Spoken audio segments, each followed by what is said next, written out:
जय जगन्नाथ। गुरुर्ब्रह्मा गुरुर्विष्णु गुरुर्देव महेश्वर गुरु साक्षात् परम ब्रह्म तस्मै श्री गुरवे नमः। श्रीमद् भगवद गीता पंचम अध्याय श्लोक संख्या 12। शुभ लक्ष्मी माता जी अनुवाद देखना। युक्तः कर्म फलं त्यक्त्वा शांति माप्नोति नैष्टिकीम् अयुक्तः कामकारेण फले शक्तो निबध्यते। अनुवाद।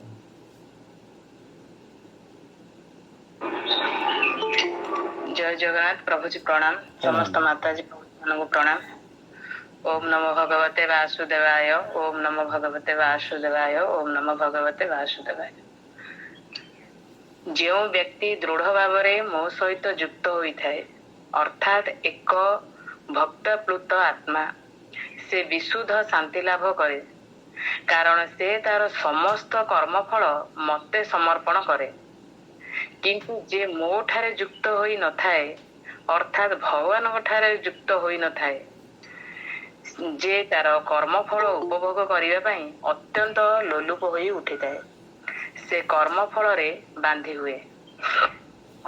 भावार्थ, एक कृष्ण चेतनाशील व्यक्ति एवं एक शरीर चेतनाशील व्यक्ति मध्य यह ही हेउची पार्थक्य। कृष्ण चेतनाशील व्यक्ति कृष्ण के प्रति आसक्त होइथाए एवं शरीर धर्मी व्यक्ति तार कर्मफल प्रति आसक्त होइथाए। जो व्यक्ति कृष्ण के प्रति आसक्त एवं सर्वदा तांको पई कर्मरत से वास्तव में मुक्त पुरुष अटे एवं से केबे हेले कर्मफल उपभोग करने पाई लालायत हुए नहीं। व्यक्ति काहेकि कर्मफल उपभोग करने को उद्ग्रीव होइथाए ताहार कारण भागवत रे दर्शाई दिया जाई अछि। सेथिरे कुहा जाई अछि जे व्यक्ति द्वंद्वाभावन होई कर्म करुथिबारु एपरी उद्विग्न प्रकाश करे, अर्थात भगवान को संबंधरे तार ज्ञान नथिबारु से एपरी शंकाकूल होई उठे। श्रीकृष्ण हेउछंती अदय ज्ञान परम पुरुष भगवान। कृष्ण चेतनारे द्वंद्व भाव नाही। जहा किछि अछि सब कृष्णकर शक्तिर प्रकाश एवं कृष्ण हेउछंती सर्वमंगलमय। तेणु कृष्ण चेतनारे जो कर्म करा जाए ताहा दिव्य स्तर रे करा जाए। से कर्म सबु दिव्य कर्म अटे। सेगुड़िकर कौनसी भौतिक फल न थाए। तेणु व्यक्ति कृष्ण चेतनारे रहिले शांति लाभ करे। किंतु जे कर्म करी लाभ क्षति हिसाब करे अर्थात केते दूर से ए कर्म रे कौनसी कर्म रे इंद्रिय तृप्ति लाभ करिवो एही हिसाब करे से कदापि शांति पाई परिबो नाही। एहा ही हेउची कृष्ण चेतनार गुप्त रहस्य। कृष्ण का व्यतीत आउ किछि नाही। एही अनुभूति लाभ ही हेउची दिव्य स्तर जेउठारे कौनसी भय बा उद्विग्नतार प्रश्न न थाए। व्यक्ति केवल सेही ठारे ही शांति लाभ करे। हरे कृष्ण। प्रणाम। प्रणाम माता, धन्यवाद। माता जी सुंदर भाव में यार अनुवाद एवं भावार्थ पाठ कले। अनुवाद एबे तार शब्दानुवाद देखिबा कि युक्तः कर्म फलं त्यक्त्वा शांति माप्नोति नैष्टिकीम्। एठी श्री भगवान कहते युक्त युक्त शब्द रे माने निष्काम कर्मयोगी, कारण सी युक्त होता है श्री भगवानंकर कर्मफल त्यक्त्वा से कर्मफल को त्याग करी निष्ठा प्राप्त शांति माने मोक्ष को प्राप्त होता है पापनोते। अयुक्त कारण श्री भगवान श्लोकर अधारे युक्त आग अधार श्लोक अयुक्त शब्द व्यवहार करछन्ते। अयुक्त काम कारेण सकाम कर्मी काम प्रवृत्ति वश से कौन करे ना फले शक्त फल आसक्त हो जाए निबद्धते एवं बंधन को प्राप्त होता है। तो ये श्री भगवान ये जो इस श्लोक माने कहते कि युक्त जे युक्त हो जाए से ही कर्मयोगी एवं कर्मफल आसक्ति त्याग कर दे था। असे शांति मतलब मोक्ष प्राप्त हो जाए। किंतु जे सकाम कर्मी सी काम प्रवृत्ति बस फल आसक्त होता है तार कामना बहुत तार इच्छा ज़्यादा बहुत अधिक थाए एवं इच्छा थिबारु से सब कर्म प्रति आसक्त कर्म फल प्रति आसक्त होता है माने कौन सी कार्य करने जो से बाहर से प्रथम भावे एटा मुझे करी ताले मोर एटा हब एवं तेणु से कम करने प्रेरित होता है बा करने जाए एपरिकी छोट छुआ भी जो पढ़ती सी भावती मु डॉक्टर हेबी बा इंजीनियर हेबी जमी एठी दिल्ली रे मुखार्जी नगर रे लोक माने कौन करती ना आसिक आईएएस प्रिपेरेसन करने रहती एवं प्रिपेयर बहुत कष्ट करती जार न हुए बेले बेले देखा जाए से माने कौन करती ना आत्महत्या कर दियंती कि आउ माने अलग प्रकार पदक्षेप को उठाई ना तार कारण से माने आसक्त थांती से भावती कर्म मु करुछि माने फल मते निश्चित मिले किंतु ए जगार श्री भगवान आम पूर्व श्लोक जानी कि कर्म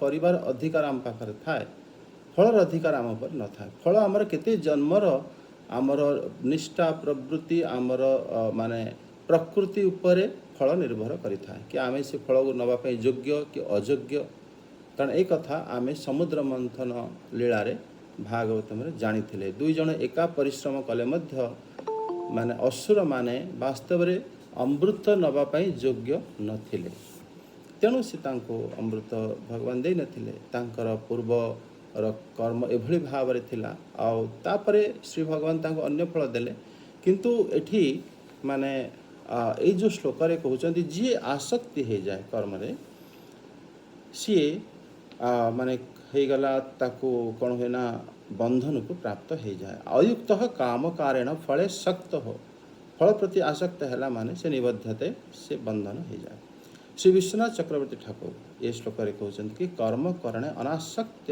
आसक्ति एवं मुख्य बंधन हेतु एठी माने श्री चक्रवर्ती पाद कहते कि माने कर्म करिले अनासक्ति एवं आसक्ति ही मुख्य एवं बंधनर कारण माने गोटे कर्म कर्म आपण मनकर चाकरी करुचंदी बसुचंदी जाके चेयर रे काम करके घर को आसुचंदी ता सत्य भी मानेकर किए बिल काम करुच्ची जड़े बेपार करुच्ची इत्यादि कौन सी कर्म आप देखी नियंतु कर्म तो एका बाहर देखा पड़ो एका करुचंती किंतु ता भीतर जड़े बांधी हो आउ जड़े मुख्य हो ये दुईटार पार्थक्य श्री भगवान ये जगह कहते जड़े कर्म जो करे से अनासक्त ही कर्म करे आउ जड़े कर्म तो करे किंतु आसक्त ही कर्म करिता आसक्त ही कर्म कले से कौन करे ना बंधन रे पड़ जाए एवं एभली भाव रे चक्रवर्ती ठाकुर माने आउ गोटे कथा कहते कि युक्त योगी को युक्त योगी निष्काम कर्मी इति अर्थ जोटा युक्त योगी को जमी माताजी अनुवाद पढ़ुले से कहले युक्त योगी माने मो सहित युक्त श्रीकृष्ण को सहित युक्त एठी चक्रवर्ती पादंकर टीकारे से कहते युक्त योगी अर्थ है निष्काम कर्मी इति अर्थ यार अर्थ है जे माने वास्तव रे कर्म फल प्रति आसक्त न होता है आउ जो माने युक्त योगी से माने निष्काम कर्मी से माने वास्तव रे शांति को प्राप्त होता है अयुक्त सकाम कर्मी इति अर्थ जो माने अयुक्त जो माने वास्तव रे अयोग्य नुह से माने ही सकाम कर्मी बा काम प्रवृत्ति बसरे होई संसार रे बांधी हो जाती तेणु एभली भाव श्री चक्रवर्ती पाद श्लोक को बुझाऊँ आमको कि वास्तव में जो माने निष्काम कर्मी से माने ही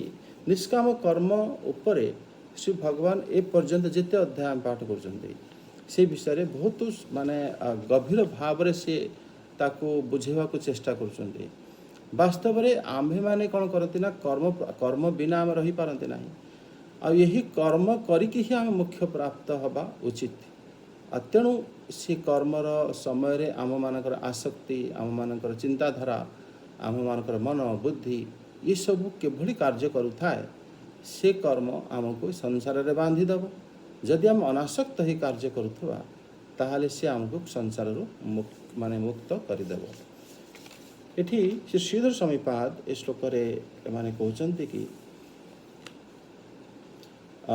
से ही कर्म द्वारा जे मुक्त हो जाए और कहीं जड़े बांधी हो जाए माने श्री भगवान गोटे कर्म को ଦୁଇ ପ୍ରକାର ଫଳ ଦେଉଛନ୍ତି। ଦୁଇ ପ୍ରକାର ଫଳ ମାନେ କର୍ମ ଗୋଟିଏ, ସେହି କର୍ମରେ ଜଣେ ମୁକ୍ତ ହୋଇଯାଏ, ଜଣେ ବାନ୍ଧି ହୋଇଯାଏ। ଆଉ ସେଥିପାଇଁ ଏଠି କହୁଛନ୍ତି କି ନନୁ ତନୈବ କର୍ମଣା କଶ୍ଚିନ୍ ମୁଚ୍ୟତେ କଶ୍ଚିତ୍ ବଧ୍ୟତ ଇତି ବ୍ୟବସ୍ଥା କଥମତଃ। ଏଭଳି ବ୍ୟବସ୍ଥାର ଅର୍ଥ କ'ଣ ଏବଂ ଏଭଳି ବ୍ୟବସ୍ଥା ଭଗବାନ କାହିଁକି କରିଛନ୍ତି? କର୍ମ ଗୋଟିଏ କିନ୍ତୁ ତାର ଫଳ ଅଲଗା। ସେମାନେ କହୁଛନ୍ତି ଯୁକ୍ତ, ଯୁକ୍ତ ଶବ୍ଦ ହତା ନିଷ୍କାମ କର୍ମଯୋଗୀ। ଆଉ ଶ୍ରୀଧର ସ୍ୱାମୀଙ୍କ ମତ ମଧ୍ୟ ସେଇଆ, ଯେଉଁଟା ଚକ୍ରବର୍ତ୍ତୀ ପାଦ କହିଛନ୍ତି। ଏଠି ମାନେ କର୍ମଯୋଗୀ ସେ ପରମେଶ୍ୱରଙ୍କ ଠାରେ ସ୍ଥିତ ହୋଇ କର୍ମଫଳକୁ ତ୍ୟାଗ କରି କର୍ମ ସେ କରିଥାଏ। ତେଣୁ ସେ ଶାନ୍ତିରେ ଅତିବାହିତ ତାର ଜୀବନ ହୋଇଥାଏ। କର୍ମରେ ସେ ଫଳର ଆଶା ରଖିନଥାଏ। ତାକୁ ଫଳ ଯାହା ମିଳିଲେ ମଧ୍ୟ ସେ ଶାନ୍ତିରେ ସେ ଭାବେ ଭଗବାନଙ୍କର ଏ ଫଳ। ତାପରେ ପରନ୍ତୁ ଯେଉଁ ଅୟୁକ୍ତ, ଯେ ଅଯୋଗ୍ୟ, ସିଏ କ'ଣ କରେ ନା ବହିର୍ମୁଖ ମନୁଷ୍ୟ କାମନା ଦ୍ୱାରା ପ୍ରେରିତ ହୋଇ କର୍ମ କରିଥାଏ।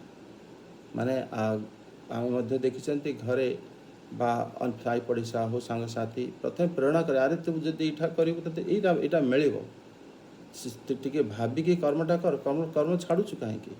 କିନ୍ତୁ କେହି ଏଇ ଶିକ୍ଷା ଦିଅନ୍ତି ନାହିଁ, ଆରେ ତୁ ଏଇ କର୍ମଟା କର, ଫଳ ଆଶା ରଖନା, ତୁ ମୁଖ୍ୟ ପ୍ରାପ୍ତି ହେବୁ, ମଣିଷ ଜୀବନ ସାର୍ଥକ ହେବ। କି ସେଭଳିଆ ଶିକ୍ଷା କେହି ଦିଅନ୍ତି ନାହିଁ। ଆମେ ସବୁ ଜାଗାରେ ଆମେ ଦେଖିବା କର୍ମ ଫଳକୁ ପ୍ରଥମେ ଲୋକମାନେ କହନ୍ତି, ତମେ ଏମିତି କଲେ ତମେ ଏଇଆ ପାଇବ, ତମେ ଯଦି ନ କରିବ ତା ଜୀବନରେ କରିବୁ କ'ଣ? ଆମେ ସେଭଳି ଭାବରେ ଆସକ୍ତ ହୋଇ କର୍ମ ଆମେ କରନ୍ତି। ସେଇଟାକୁ ଶ୍ରୀ ଭଗବାନ କହୁଛନ୍ତି କି ଯଦି ମନେକର ଅୟୁକ୍ତସ୍ତୁ ବହିର୍ମୁଖ କାମ କାରଣ ପ୍ରବୃତ୍ତିଆ ଫଳେ ଆସକ୍ତ ନିତରାଂ ବନ୍ଧଂ ପ୍ରାପ୍ନୋତି। ଶ୍ରୀଧର ସ୍ୱାମୀଙ୍କ ଭାଷ୍ୟରେ ସେ କହୁଛନ୍ତି କି ମାନେ ଆମେ ଯଦି ମାନେ ଯେଉଁମାନେ ଅୟୁକ୍ତ ବହିର୍ମୁଖ ସେମାନେ କାମନା ଦ୍ୱାରା ପ୍ରେରିତ ହୋଇ କର୍ମ କରି ସେମାନେ ବନ୍ଧନକୁ ପ୍ରାପ୍ତ ହୋଇଥାନ୍ତି। ତେଣୁ ଶ୍ରୀ ଭଗବାନଙ୍କର ଏ ଶ୍ଲୋକର ଅର୍ଥ ବଡ଼ ଗଭୀର। ଶ୍ରୀ ରାମାନୁଜାଚାର୍ଯ୍ୟ ପାଦ ଏ ଶ୍ଲୋକରେ କହୁଛନ୍ତି କି ମାନେ ଫଳେ ଶକ୍ତ କର୍ମଣା କୁର୍ବନ୍ ନିତ୍ୟଂ କର୍ମଭିଃ ବଧ୍ୟତେ ନିତ୍ୟ ସଂସାରୀ ଭବତି। ସେ କହୁଛନ୍ତି ଫଳରେ ଆସକ୍ତ ହୋଇ ଯିଏ କର୍ମ କରିଥାଏ ସେ ସବୁବେଳେ କର୍ମରେ ବାନ୍ଧି ହୋଇଯାଏ ଏବଂ ନିତ୍ୟ ସଂସାରୀ ହୋଇଯାଏ। ସବୁଦିନ ପାଇଁ ଗୋଟେ ସଂସାରୀ ଜୀବ ହୋଇକି ସେ ରହିଥାଏ, ସେ କେବେ ହେଲେ ଏ ସଂସାରରୁ ମୁକ୍ତ ହୋଇପାରେ ନାହିଁ। ତେଣୁ ସାଧକ କ'ଣ କରିବା ଉଚିତ? ଫଳରେ ଆସକ୍ତି ରହିତ ହୋଇ ସାଧକ ଯେଉଁମାନେ ମାନେ ମୁଖ୍ୟ ପଥର ପଥିକ, ଯେଉଁମାନେ ଭଗବତ ଗୀତା ଦୈନିକ ଶୁଣୁଛନ୍ତି ଏବଂ ଭାଗବତ ଦୈନିକ ଶୁଣୁଛନ୍ତି, କ'ଣ ପାଇଁ ଶୁଣୁଛନ୍ତି? ତାଙ୍କର ରାସ୍ତା ହେଲା ମୋକ୍ଷ ପ୍ରାପ୍ତି ପାଇଁ ବା ସଂସାରରୁ ଉଦ୍ଧାର ହେବା ପାଇଁ। ସେମାନଙ୍କ ପାଇଁ ଏଠି ମାନେ ସେ କହୁଛନ୍ତି କି ବାସ୍ତବରେ ସାଧକ କ'ଣ କରିବା କଥା ନା ଫଳରେ ଆସକ୍ତ ନ ହୋଇ ଇନ୍ଦ୍ରିୟ ଆକାରରେ ପରିଣତ ପ୍ରକୃତରେ ହିଁ କର୍ମକୁ ନିକ୍ଷେପ କରି କେବଳ ଆତ୍ମାର ବନ୍ଧନକୁ କାଟିବା ପାଇଁ କର୍ମ କରିବା ଉଚିତ। ଯେମିତି ଗତ ପୂର୍ବ ଶ୍ଲୋକକୁ ମିଶେଇକି ଏଠି ଶ୍ରୀ ରାମାନୁଜାଚାର୍ଯ୍ୟ ପାଦ ସେ କହୁଛନ୍ତି କି ସାଧକ କ'ଣ କରିବା ଉଚିତ ନା ସେ ଫଳ ସହିତ ଆସକ୍ତି ନ ହୋଇ କେବଳ ଇନ୍ଦ୍ରିୟ ଗୁଡ଼ିକ ଯେମିତି କର୍ମ କରନ୍ତି, ପ୍ରକୃତି କର୍ମ କରିଥାଏ, ସେଟାକୁ ସେ କର୍ମ କରାଇ ସେ କ'ଣ ପାଇଁ କର୍ମ କରିବ ନା କର୍ମ କରିବାର ଅର୍ଥ ସେ କହୁଛନ୍ତି କି ଆତ୍ମନ ବନ୍ଧ ମୋଚନାୟ ଏବ କର୍ମଣି କୁର୍ବନ୍ତି ଇତି ଉକ୍ତମ୍ ଭବତି।